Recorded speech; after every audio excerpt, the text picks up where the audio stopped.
flowers bloom in spring. Tell me who gives the air that you breathe. Ooh. Everything that you need he will provide, so you may as well come on and give him a try. 'Cause he's awesome.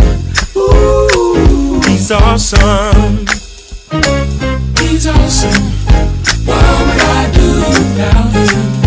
Couldn't even do without him. I don't wanna be without him. He's awesome.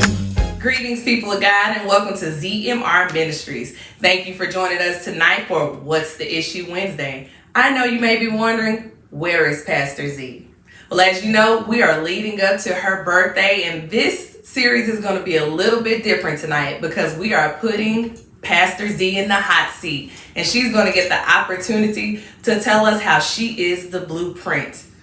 So let's go ahead and get started with Dr. Z. Is it Doctor? Pastor Z. Pastor Z. We're going to go ahead and put that out I don't know there. about this doctor stuff. I don't know. I feel speaking it. those things that be not as though they were. I feel it. You got to put it in the atmosphere. Okay, Pastor Z, let's go ahead and get started. So tell me, what is your definition of a blueprint?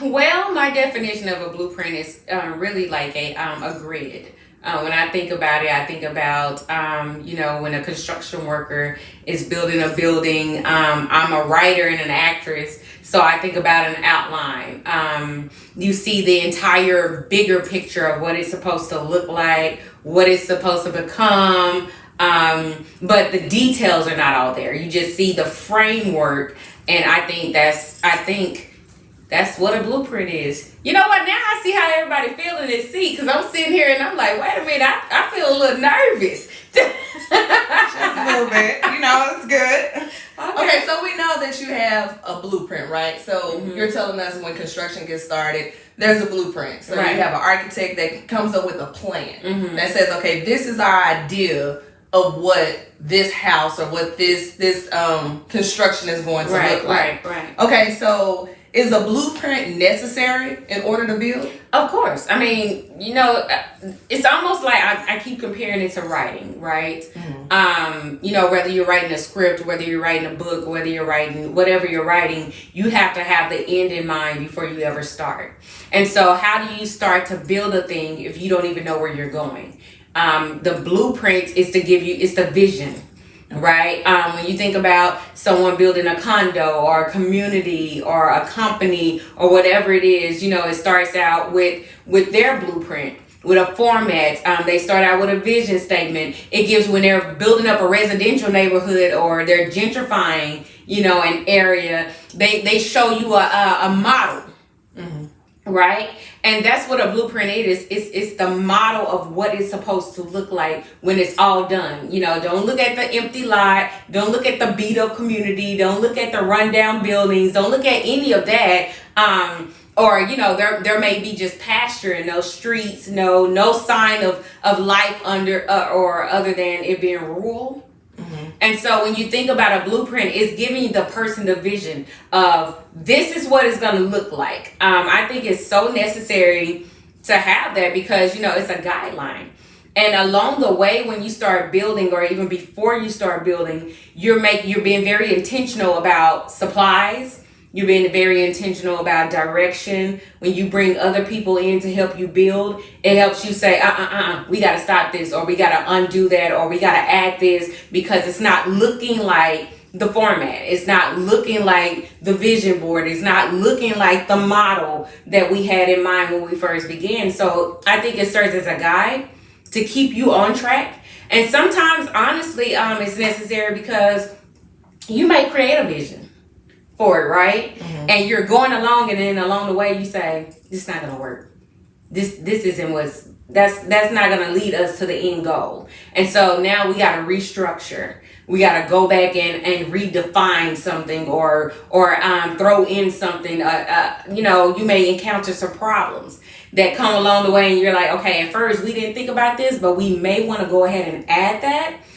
So it can be beneficial to the end goal. So I just think I believe it's very necessary to have a blueprint, so you'll know what you're doing. Okay. So for y'all who are new and on a new faith walking journey like myself, I I have a personal question for you. She trying to throw me a monkey wrench, y'all. Just a little bit was on my mind when I was here. Okay, so when we discuss blueprints for you guys who are kind of new as myself, which is why I'm asking. The blueprint, do you feel the blueprint was given to you from God, or when we're discussing blueprints? Because as we said before, you have the architecture comes up, the architect comes up with the blueprint, with the plan. So it's not necessarily the person whose house is being built, they have an idea in regards to what I imagine this house is supposed to look like, what I want this house to be. And I communicate that to the architect. And in my mind, I say, this is what I wanted. So from a spiritual standpoint, can you kind of tell me, in regards to your journey of what you thought your blueprint was, and who is your architect, and how has that blueprint changed? Well, I would say this is definitely not the blueprint, plan, schedule, anything of that nature. This is not it at all. Not even a little bit. Not even a what you call it, a tenacious piece. A corner. No, absolutely not. And that goes to show that I'm not the architect of my life. I very well can be. It doesn't mean that it's going to go well with me. Of course, being Christians, we know that God is the manufacturer for our lives. He is the creator. He knows us through and through. He foreknew us. So he knows the plans that he has for us, right? When it comes to my spiritual journey or just my faith walk, I had to literally ball up my blueprint for myself. Being young, everybody knows I wanted to be an actress. Still am an actress. And so, my blueprint was, hey, travel. I did plays, I did all kinds of shows. I've done film. And so my blueprint, the bigger picture, the model picture of what I thought my life would be glitz and glamour, lights, fame. I grew up in church. So, of course, when they ask me questions on the red carpet, I'm going to give all the glory to God. I practiced my Oscar winning speech 15 million times, and it would change over time because I'm thanking different people. So whenever it comes to my blueprint for myself, I had to trash that. I had to trash it. It was kind of like a death, right? Because I mourned that because it was just like, okay, this is not what I wanted. And so here comes God with his plans. And I was running from it. I was like, no, that doesn't fit into my life. I want to do what I want. This is my plan, and I'm going to sprinkle a little bit of Jesus in there. And he was just like, no, I need you to toss that out. That's not the plan that I have for you. That's not the direction I have for you. That's not the way I want you to go. I need you to take that and take on my blueprint, take on my purpose, take on my will, take on my way. And that's what all comes in when you consider surrenderance, right? Because when you surrender, you're surrendering your own will. You're surrendering your purpose. You're surrendering your vision. You're surrendering your dream for yourself. And I understand, some people may be watching saying, Pastor Z, well, God puts dreams and desires in our hearts. Yes, he does, but it may not be for what you wanted to do with it. If he put a desire to help, you may be over here helping the homeless, and God is like, that ain't how I wanted you to help. I want to set you up over here where you can help the world globally, not just homeless people. So I just think, when it comes to the manufacturer or having my own personal blueprint, I had to toss that out. And this ain't it. This is not the plan or the blueprint I have for myself. Absolutely not. So when we say, is it necessary? I mean, correct me if I'm wrong. So you stated, that God is your architect. Right. So he's giving you the plan. So when you say it's necessary, is it because that is the plan that God has given you in order for it to work? Or kind of tell me about that. I think it goes back to what I said earlier in the conversation, whether you're a Christian or not. Anything that you get ready to build, you need to have a layout. You need to have an outline. You need to have a blueprint. You need to have framework. So that you'll know what you're building. You need to foreknow the visions, foreknow the end goal. Just like I was mentioning in writing, you always have the end in mind before the beginning. And so me personally, I don't know how anybody else works. You know, they may work along the way and say, oh, well, we're going to build this. But it can be very detrimental because you'll find yourself in this loop, in this cycle of ongoing work, never getting to an end goal because you don't know what it looks like. Yeah. Okay. Yeah. Okay. Did I answer your question? Look, You did. You did. Okay, so you stated before that God spoke to you saying that he's making you the blueprint. Yeah. So tell me about that. Oh man. Whenever, you know, it was a journey, you know, for me to fully surrender to ministry, to fully surrender to my calling, to fully surrender to the mantles that were on my life, because it's not what I wanted. Right. I was not one of those people who was just like, oh yeah, I'm gonna be a preacher, I'm gonna prophesy, I'm gonna do this. It was just like when I was told that I was gonna be a pastor, I was like, And the woman of God that prophesied it to me, I mean, it really damaged our relationship for a while, because Pastor Z, I didn't receive that.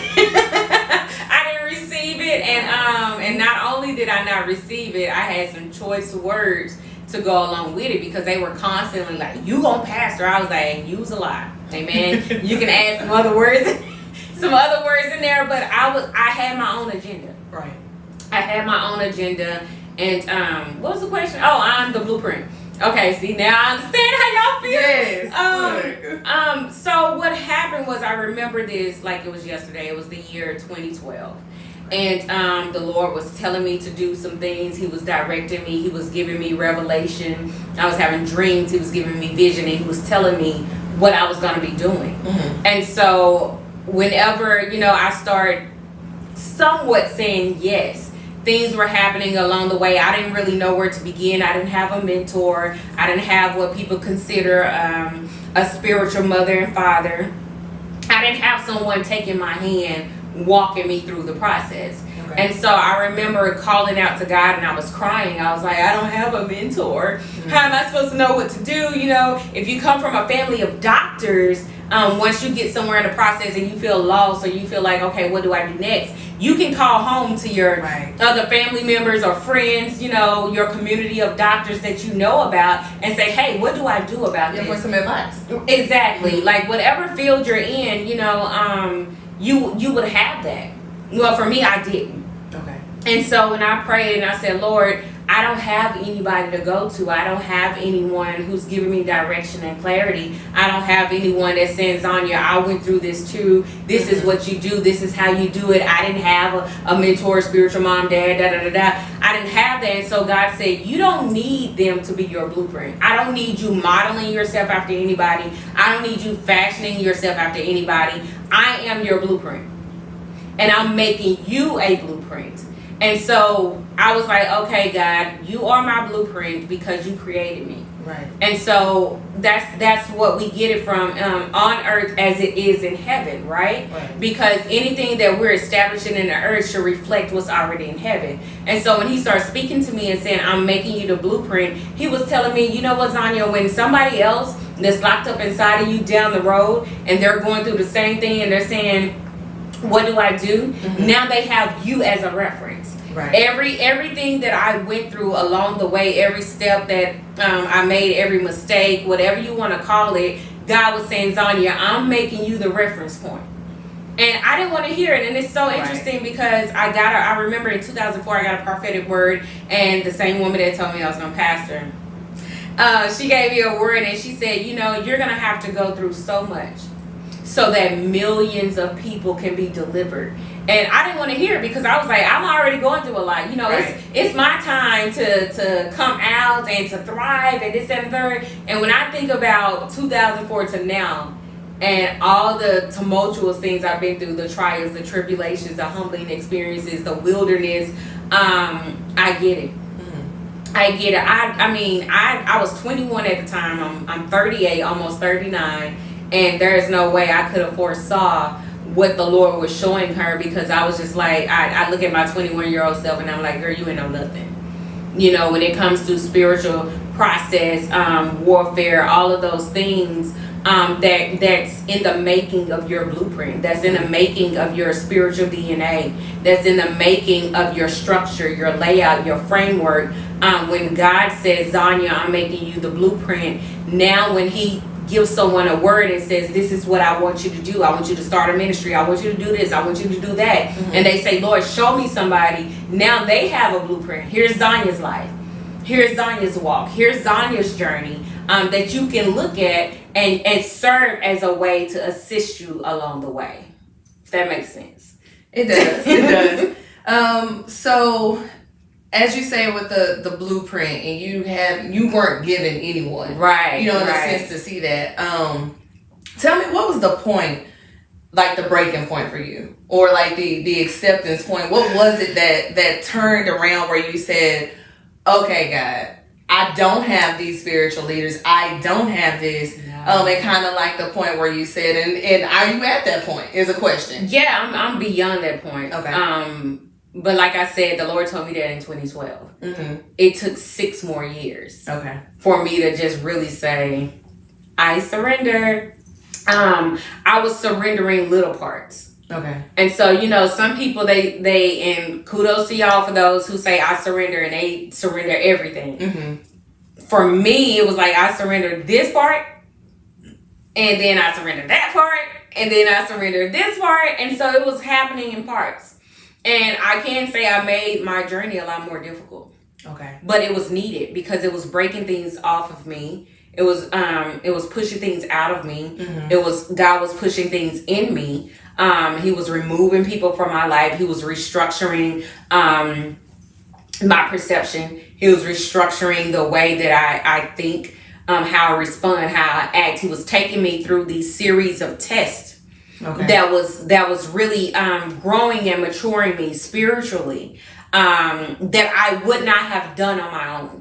So God had to place me in the fire. You know, I know we like to quote that scripture, you know, we're tried in the fire, but we'll come out as pure gold. Y'all, that is for real. Like the pressing is it's what pushes out the oil. And so when I think about, what was we saying? Where was I going with that? Like your breaking point. What was your breaking point? Yes, God. My breaking point really was, and I've said this before, I always go on a fast towards the end of the year. And I fast going into the new year. And it was a time that I was just at a point where I was like, God, what is it that you want me to do? Mm-hmm. And he was just like, I told you what I wanted you to do. I just need you to give me a yes. Are you going to fully surrender now?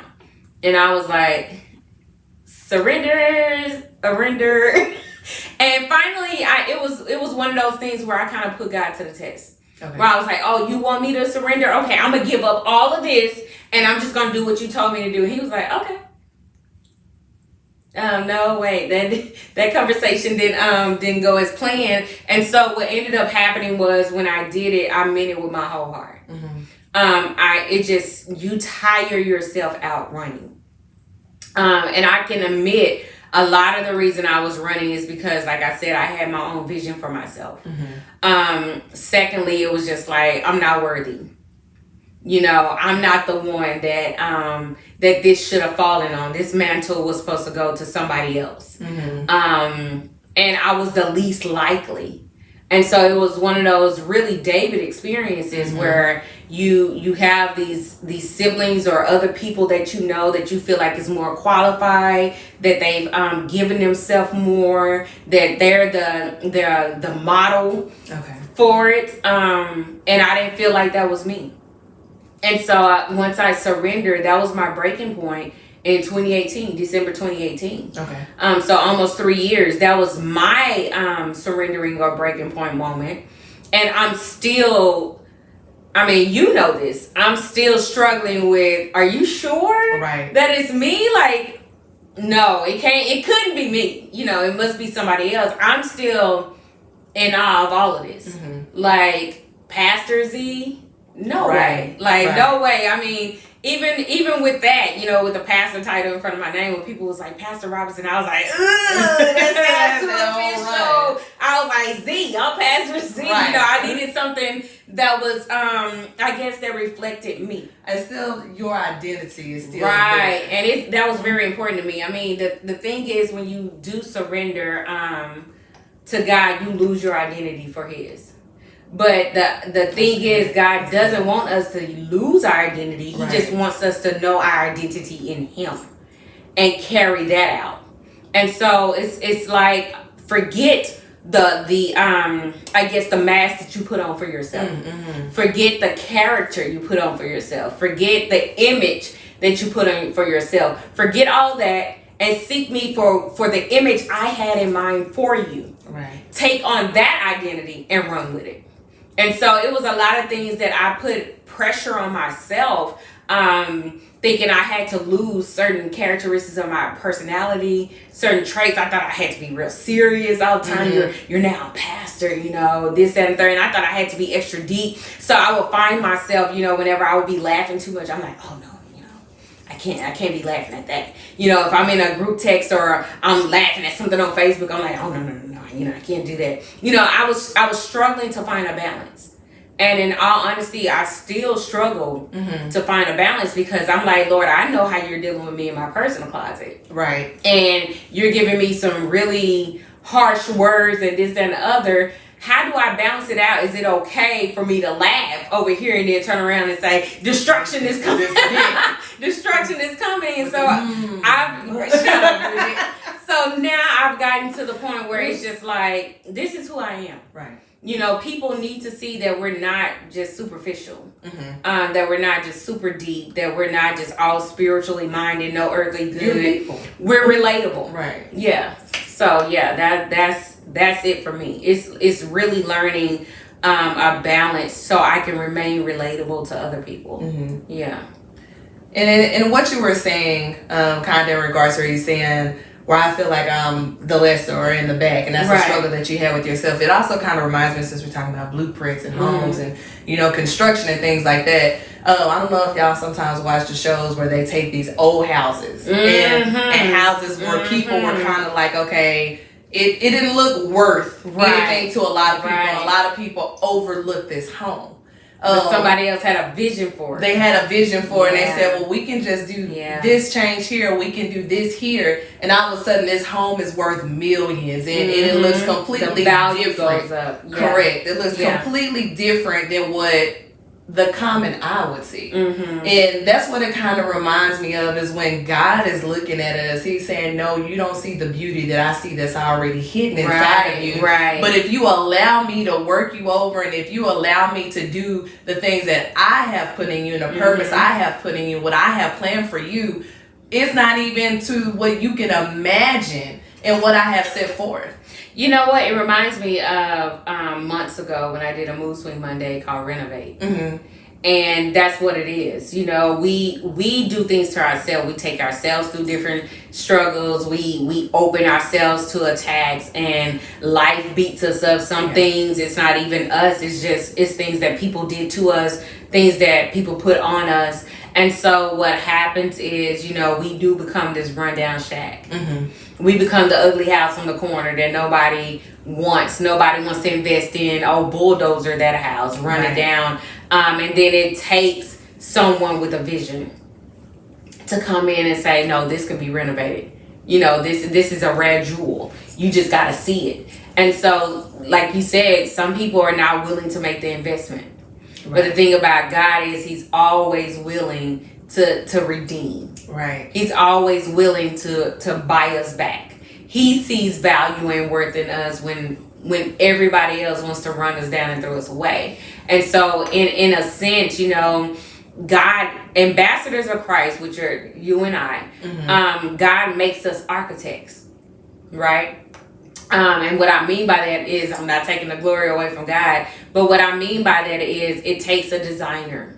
It takes an architect. It takes a trained realtor with a trained eye that can come in and say, nah, that has value.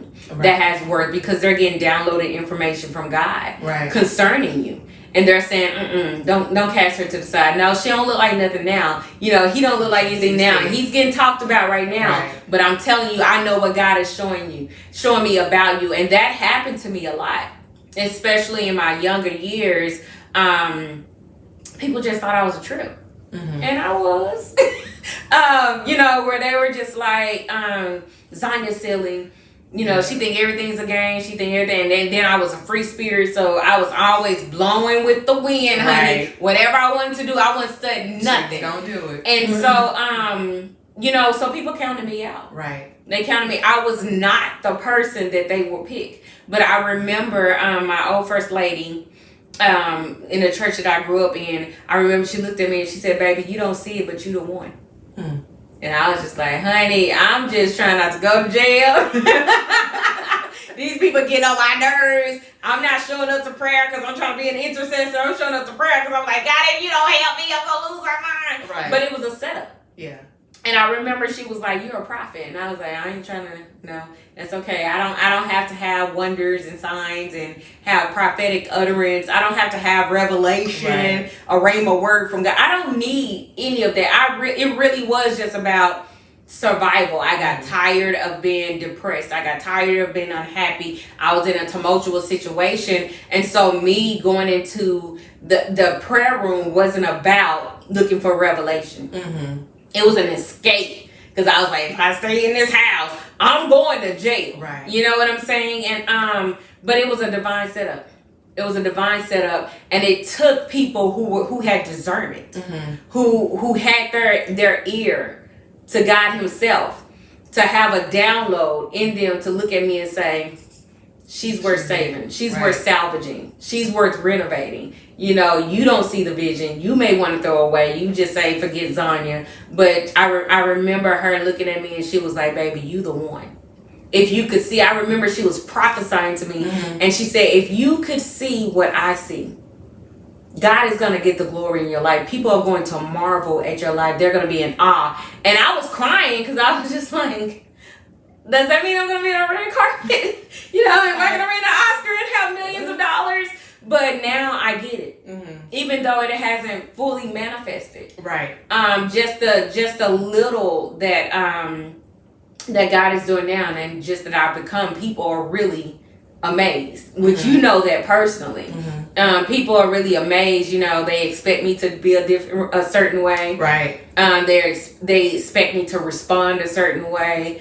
And I'm not saying that I've lost all of my character, all of who I am, the colorfulness that makes me who I am. I haven't lost my laughter. I haven't, mm-hmm, lost my personality, but it's been altered. Mm-hmm. It's been altered. And so I think even in that sense, before the fullness of every word that was prophesied to me is manifested, I think people still look at my life even now like, "Man, that is crazy. Yeah. You really in ministry? Yeah. You really a pastor?" You know, and then you have some people, and Bridget knows this, you have some people who come to me and they say, "I always knew it."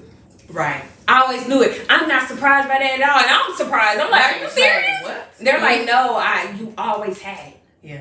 You were always the one." And sometimes people will see things in you don't see for yourself. That is so real. Yeah. That is the truth. Yeah.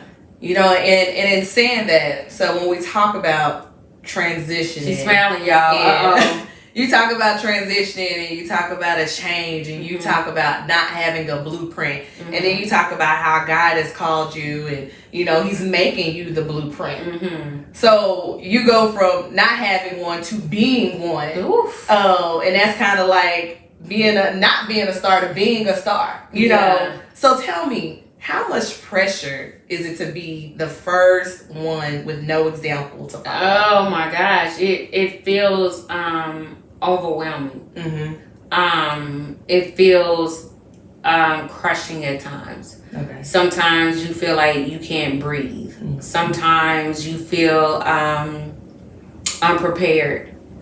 You feel completely lost. Okay.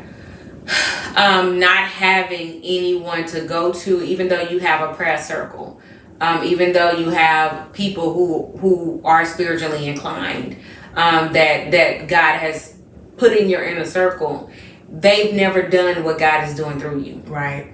And that's just not the assignment that God has for them. So even though they're a sounding board to pray for me, to encourage me, to comfort me, to push me and say, Zanya, do it, they still can't understand the burden, the weight that you carry on your shoulders.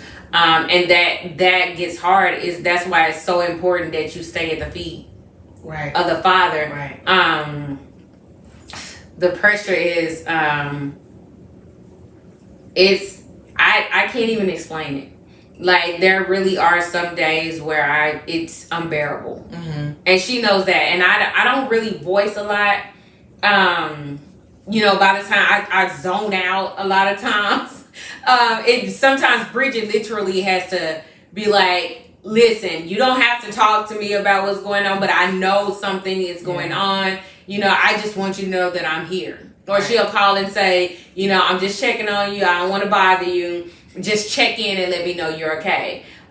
Because it's just like you don't have anybody else you can go to but the Father. Yeah. But the Father. And so that pressure is it can be a doozy. Like, I don't even know how to put it into words, because even now, and I guess I can't put it into words because it's just like I'm going through that right now. Right. That I feel the weight, and that can be hard.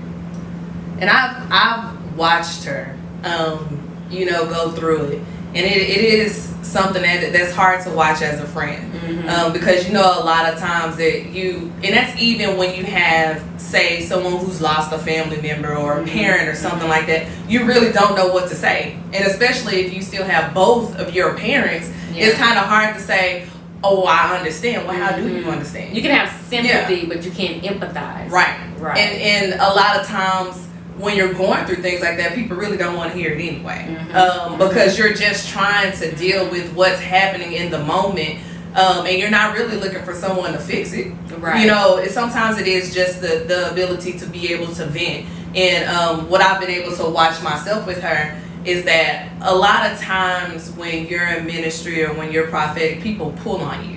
And it's constantly where it's always you're waiting for a word, or I want you to say something or something else. And a lot of people who are holding that mantle, they aren't able to operate like in normalcy, because people are always waiting for them to perform like a show. And it's hard to see that it's not a show. This is a life. And whenever you're constantly on, as you see, even with people that are in Hollywood, and even thinking about it right now, it's still a Hollywood kind of type life, because you're constantly being pulled, and people are constantly looking for you to be perfect, and they're constantly looking for you to do something else, and that is a lot of pressure. They're looking for the answer all the time. The thing about being a prophet is people don't want to seek God for themselves. Right. And so with Bridget and I being friends, and her being a friend to the ministry, she's absolutely right. I say it all the time. People see me on Facebook, and that is a fraction of a fraction of a fraction of a fraction of a fraction. Like, if you think you know me on Facebook, you trust me. Even people that are close to me, people who've known me for years, family, you really don't know. And so when you talk about pressure, the pressure to live up to a certain standard, the pressure to, how much do I show of myself? I'm very private, right? She knows it. I'm super private. Listen, I'm real iffy and skeptical of people. And because I've been burnt so much too, it's just like, nah, y'all stay over there. So I tell her all the time, I be lying to people. Because, I am super friendly, but I think, I am friendly. She is friendly. But my personality through Facebook, writing something that's funny, having laughing emojis, going back and forth with people. And I literally have people that's just like, we need to connect. And I'm like, yeah. And Bridget's always like, you lie. You are not. Stop playing. You're lying. And the reality of it is, I am an ambivert. I'm super extroverted, but I'm more so introverted, and that's what people don't know. Right. And so the idea of meeting up with people, or like, I get so much anxiety. And folks, I'm telling you, those who know me are probably watching this like, girl, quit lying, but it's the truth. I get so much anxiety where I'm like, I don't know. No, I would rather stay at home all day long. I never have that feeling of, oh my God, I need to get out. I feel suffocated. I'm like, yes, home. I don't have to look at people. I don't have to talk to nobody. I don't have to be on. But in reference to what you're saying about, being a prophet and you have people constantly pulling on you, she knows there are times where I have been ministering all day and I'm burnt out. I'm tired. The Lord is speaking, and I ain't talking about just giving a word. I'm talking about going in, interceding, warfare, and all of those things. And so it's like social media is an outlet for me. Right. I find stuff funny, or I post things that are funny, and it's like the enemy is a lot of times in my head like, you're carnal. You're a prophet and you sit up here posting all of this comical stuff. What is wrong with you? And I will fight through that. Like, God, am I not being spiritual minded? Are they not going to respect me as a pastor and a prophet? Am I embarrassing, the ministry? And are they not taking me seriously? And so it's like the human and the spiritual is constantly struggling. Like I said in the beginning of the conversation, that balance is extremely difficult. And so and I wish more people would talk about that, having a healthy balance. Jesus said, I come that you may have life and have it more abundantly. I wish that that you would be that you would prosper even as your soul prospers. So it's like God wants us to have a full life. He wants us to have a prosperous life. He wants us to enjoy life. He created earth for us to enjoy. Right. Everything he created in the garden with Adam was for his pleasure. So that he could dwell there, so that he can enjoy himself with Eve, and go and what did he say? What was the commandment? Go and be fruitful and multiply. Like he designed all of this for us to enjoy the earth. And so when you think about people pulling on you all the time, it's just like, let me be. Like, seriously, like, I don't. And I hate the way it comes across, because some people look at it like, girl, you ain't even arrived. You ain't nobody for you to be saying, I don't feel like talking and this and the third, but they don't know what's going on behind the scenes. Right. And you have an inside look at that. So you see sometimes the weight. Right. You see the burden. You see the pressure. You see how I'm struggling to always remain here instead of this, instead of that, instead of far left, instead of far right. I'm constantly struggling to remain in the middle. And so with that, it's just that I don't even know if I ever learned that, honestly. And I guess it's a defense mechanism. I'll just resort to, I don't want to look at nobody. Yeah, I'm gonna stay over here in my corner. Sometimes when I get DMs, I'm very approachable. So it's not like people are in my DMs like, oh my God, which that is weird, and Bridget knows it. I literally get DMs like I'm some kind of celebrity. Oh my God, I can't believe you responded to me. And I'm like, bruh, who do you think I am? Right. Like I really do look at myself like I'm just Z. Yeah. And yes, I'm a prophet. Yes, I'm a pastor. Yes, I'm an intercessor. Yes, I'm all of those things. But at the end of the day, I'm just a person. Right. And I get that boundary lines need to be there. There needs to be a line of respect. People don't need to get too familiar. Right.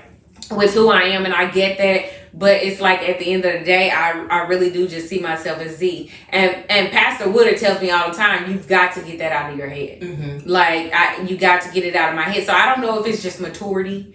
I don't know if it's age. I don't know what it is that's causing me to be more of an introvert.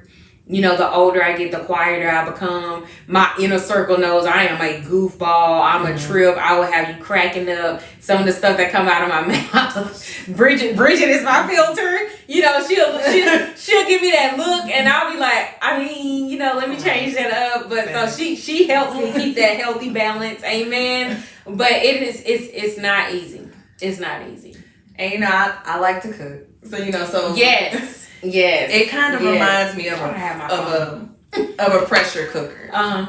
So you know, when you have the meat or whatever you have in your pressure cooker, there's just this immense amount of pressure that's processing what's inside of the pot.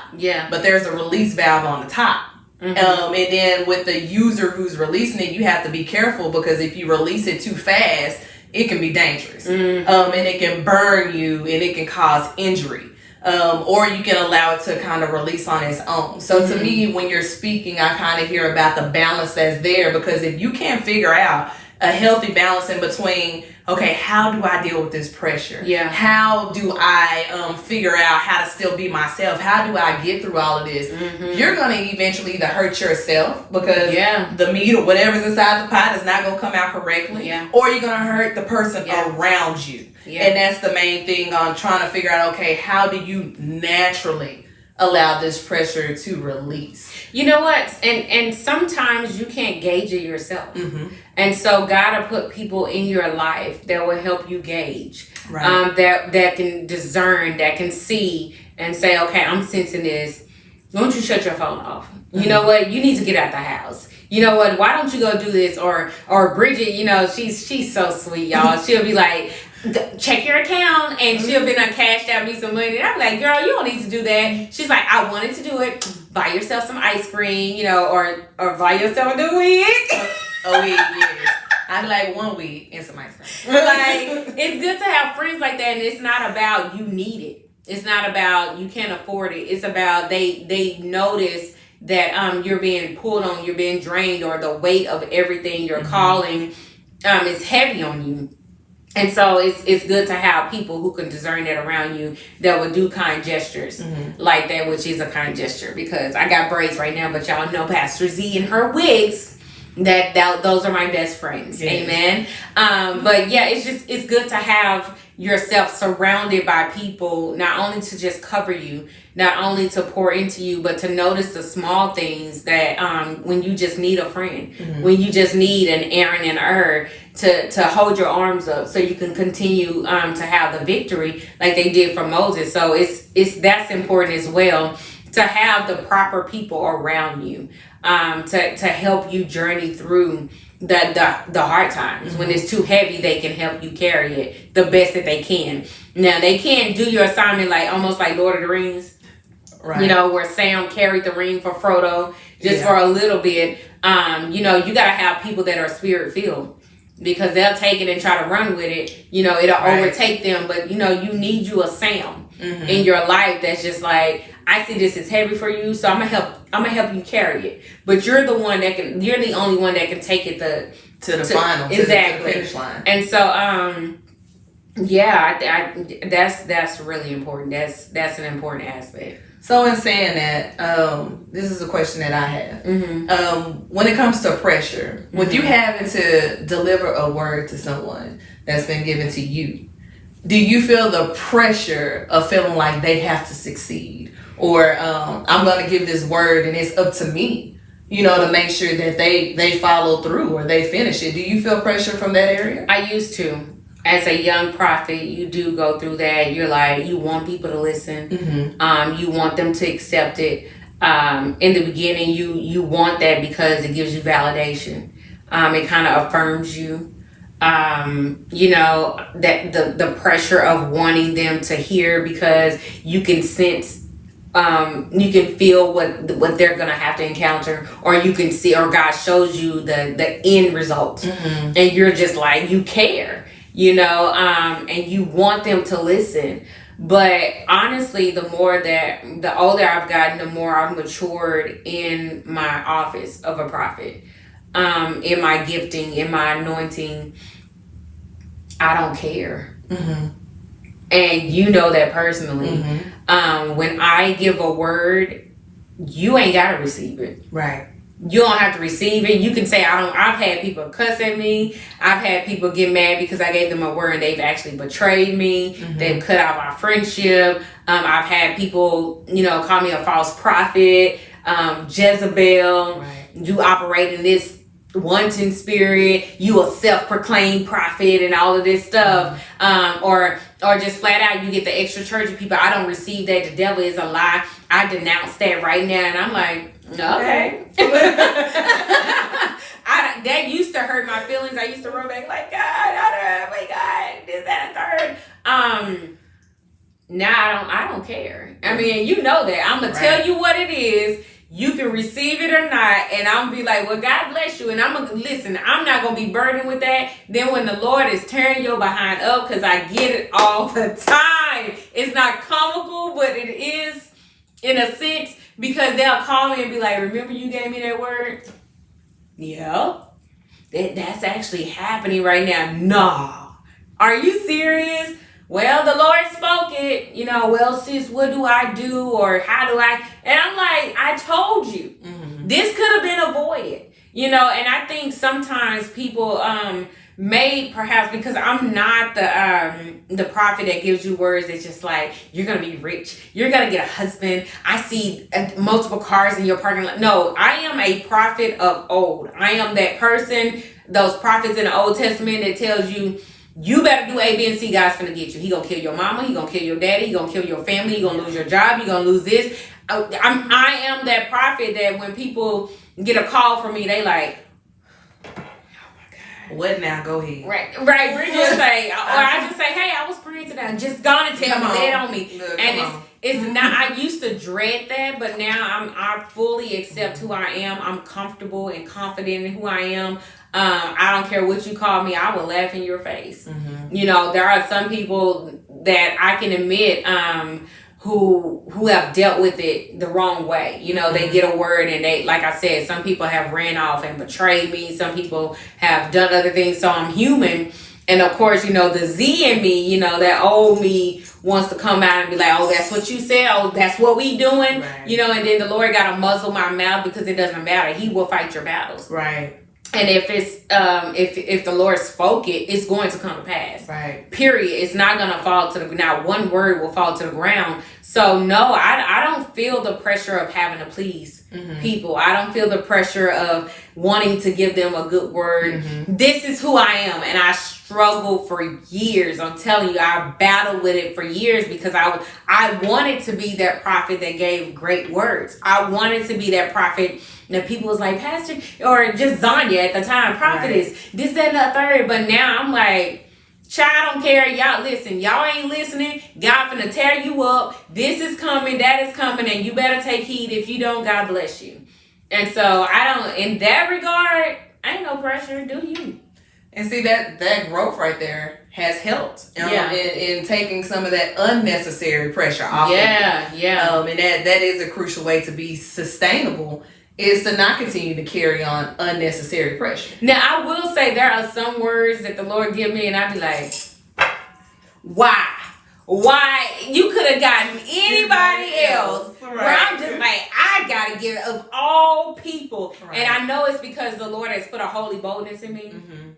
When you think about my personality, I'm very bold. I speak my mind. I really don't have a filter. And so the Lord is like, I created you that way because you're my mouthpiece. Mm-hmm. Most people with a prophetic gift, they got a mouth. They can tear you down. They can build you up. In the world, they will cuss you from left to right. And some people, some prophets still will cuss you from left to right. Mm-hmm. But it's like God gave us that strength in our voice. That boldness in our voice, that fearlessness, because he's like, when I put a word in your mouth, I need you to say it without conviction. I need you to say it without fear. I'm going to make your face like flint, where you're not bothered by their facial expressions, by their body language, by what they're saying. It doesn't matter. Mm-hmm. It doesn't matter. So yeah, that pressure, child, bye. Nope.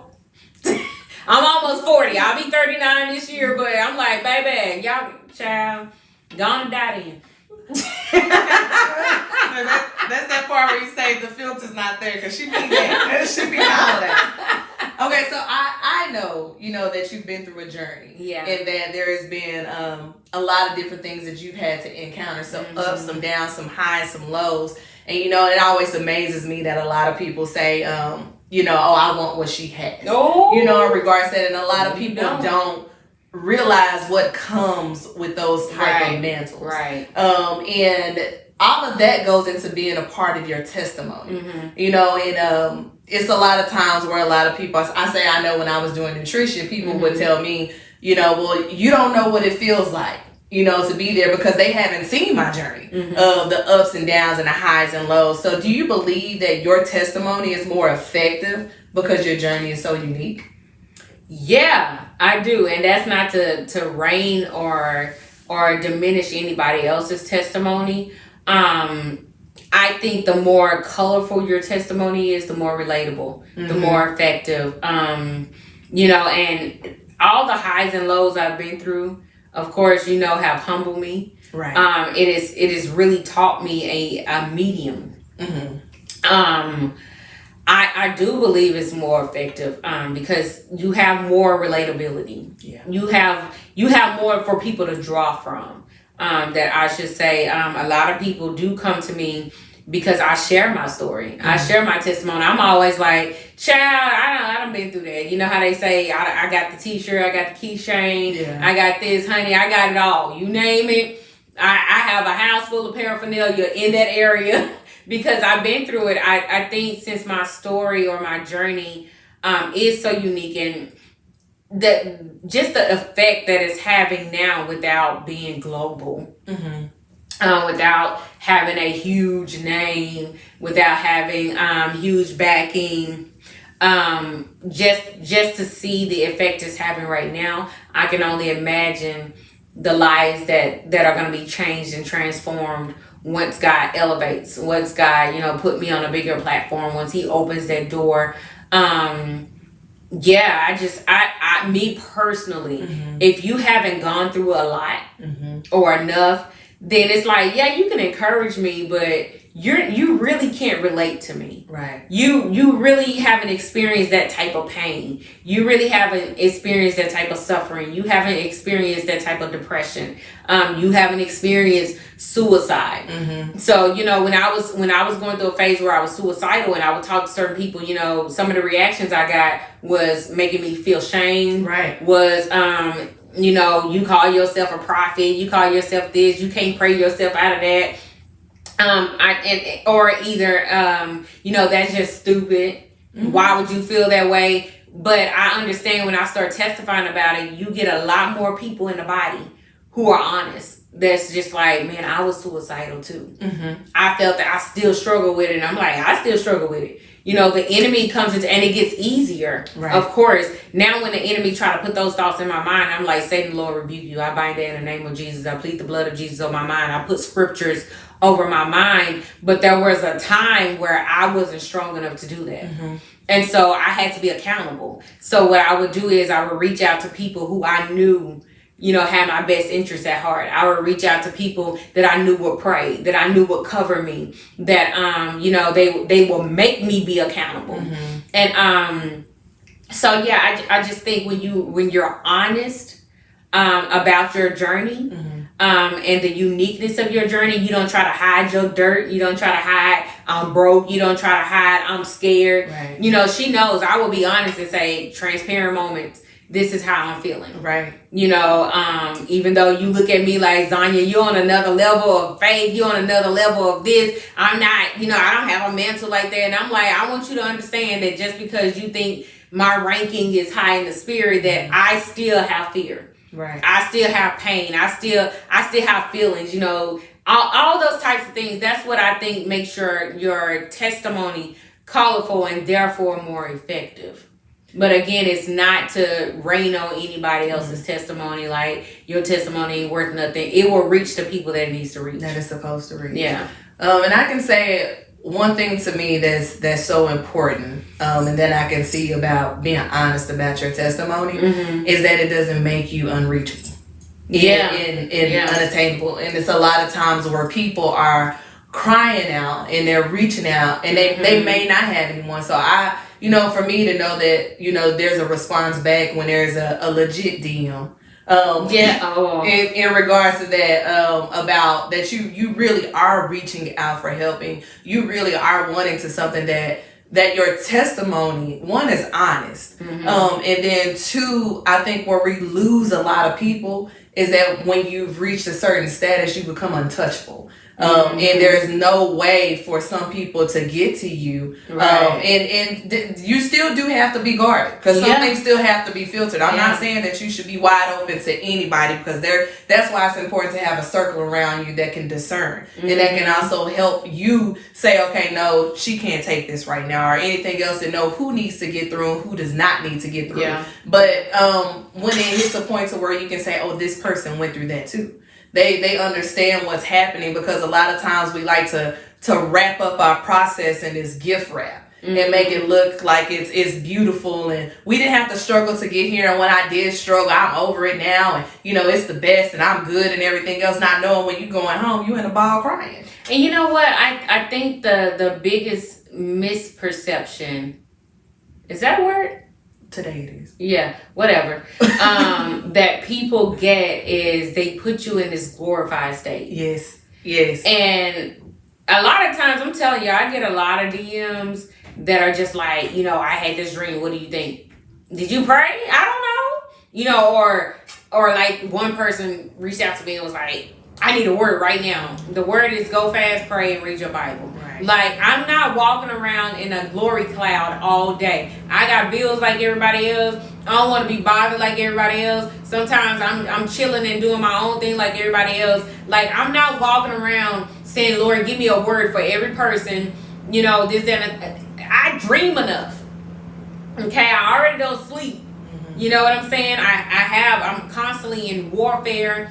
When I'm awake, and I don't even know why I have my phone here, y'all. Honestly, I just forgot to get rid of it. And mid interview, I was like, why is my phone right here? But she knows my phone lives on Do Not Disturb. Right. And so whenever I get calls and I know people want to pull on me, or I see a text message, I don't feel the pressure to respond. Not immediately. Sometimes it be days later. Sometimes it's a week later. Sometimes I just forget like everybody else. But in all honesty, I respond when I know I have the emotional capacity, the physical capacity, the strength to do it. Because other than that, I'm like, I don't have the energy for that right now. Lord, if the Lord gives me a word, I'm going to be obedient. If he says call them back, she knows I will. But even DMs, I'll read it and then say I'll get to it when I can. Like, I don't feel pressure to be the be all, end all for everybody. I'm just not gonna do that. No. And I think that is important too, because I feel like a lot of times we rely on the man. It's for the man to give you the word, and the man to say, okay, well, you don't want to do the work. Right. You don't want to do the work. And Let me say that is so frustrating. Go pray. Go fast. Go read the Bible. Just because I'm a prophet, y'all stay on my inbox with that. I'm just gonna be real. There are times where the Lord will speak, and of course I can discern it, and the Lord will give me a word, and I'm gonna tell you what thus said the Lord, and be done. But I know when people are just pulling on me because they don't want to do the work. Like, I remember someone DM'd me, and I gave them the scriptures. I said, I prayed for them. I was like, go read this, go read that, and then they messaged me back with the same stuff. And I was like, did you read the scriptures I gave you? No. And then one time they was like, I read it, but no, you don't want to do the work. You just, you did it just because I sent it to you, you read it, but you don't want to apply it. Right. And I can't do the work for you, so y'all go on with that. Go ahead. I don't even know what we're talking about, but come on. miss me with that. Amen. Yes. Shoot. So since you're giving out advice right now, what word of advice do you want to leave with others who are embarking upon a journey like yours? Oh man, stay at the feet of Jesus. That is the best answer I can give you, and I know it sounds cliche, but I'm telling you, stay at the feet of the Father. Pray. That is your best friend. That line of communication between you and God is there's no other. I don't even know how to put it. You need that. Number 2 is get you a circle that you can trust. Ask God to send you kingdom people that really are for you. That will have your back. Not just kingdom people, because I have some friends who ain't in the kingdom. Let's just keep it 1,000. And they are some of my closest friends. And when you just need that natural break, of course they understand who you are. They know there's a boundary line. They know how far to take it. But you know, it's good to have people that keep you balanced, and thirdly, what I say? It's keeping a close line of communication with the Father. Have you a good intimate circle, you know, a core circle, and yeah. But third or lastly, I would just say, you know, live life. Don't be afraid to live life. Do not be afraid to still be yourself. I mean, you know, of course you don't want to be carnal. Of course you want to always represent Christ in the right way. But don't be afraid to be yourself. Be around people who will allow you to be yourself without judgment, where you can be free, not just to encourage you, but just so you can let your hair down, just so your personality can shine. There are some people that know me and they know one side of me. Some people only know the spiritual side of me because they cannot handle the natural side. That's too much for them. Like it would just turn them off, or they some people be like, you ain't saved. I'm like, well, baby, whatever. Some people only know the funnies on you because they're too corner for me to get deep with them. You'll never know the mysteries that God is showing me. You'll never know the dreams. You'll never know the revelation that he's revealing to me because I know you can't handle it. So it's like, have discernment on who can handle certain facets of your life. So those are the top 3 things: is stay at the feet of the Father, get you a good core circle, and live your life, boo. Live. That's it. This was cringy. So we've had the opportunity to switch sides. You know, I'm normally on the other side. The whole introduction. I'm scared to even watch this. It makes you a little nervous, but I mean that's just like a faith walk in a journey. Yeah, you're nervous when you do it, but once you've experienced, you know, God and a faith walk for yourself, it's like no other. And that's just me speaking and being able to watch, you know, Pastor Z as she's gone through this. And I'll tell you guys, for the longest, I've always said, I just wanted to watch. I didn't think I wanted to do any of this. Mm-hmm. You know, when you sit there, and now that I found myself with a hunger, you know, like she says, do the work. And it's so important to do the work, because you've seen someone else do the work, but it's nothing like it to when you get into it and you do the work for yourself and you see God for yourself. And you know, it's funny because she's out of her comfort zone right now. Completely. But I was like, you doing it. So let's go. But and you find yourself reaching, like you say, things that you didn't know that were inside of you. Mm-hmm. And it helps build you, and it helps build your own testimony, because when you're meeting and you're reaching other people, you don't want to go off of what Zion said. Right. You know, it's always, you do, when you say your own testimony, it holds a little bit more weight when you can say, I've been through that too. Yeah. You know, and I still struggle with that, but I'm not who I used to be. Mm-hmm. You know, and that's important, that you know that though you may not have made it to the finish line of where you need to be, is the fact that you're continuing to walk. And you're continuing to get there, and you're not what you used to be. Mm-hmm. And it's a process that's happening. And you know, I've been excited to watch this process, and I've had the ability to see from the beginning and the end, and I've had the behind the scenes of the good and the bad. And it is there, and I'm just enjoying this process, and we're excited that Pastor Z's birthday is coming up, and this is a celebration weekend. We've seen there's been a difference in how the presentation has gone all week. So I'm going to allow Pastor Z to do what she does best, and she's going to close this out, because Bridget is handing it back over so she can get back in her comfort zone. And we're going to let Pastor Z close this out. Listen, thank y'all for tuning in. I pray that anything that I said was beneficial to you naturally and spiritually. Like I said, this is a little cringy. I'm scared to even watch it. But I praise God, just not just for, you know, Bridget stepping in as a friend, but as a friend. She see my process, but like she said, she's been able to glean from it. She's been able to learn from it. She's had a front and back row, side seat, all the trunk view, all of those view, bird's eye, everything, right?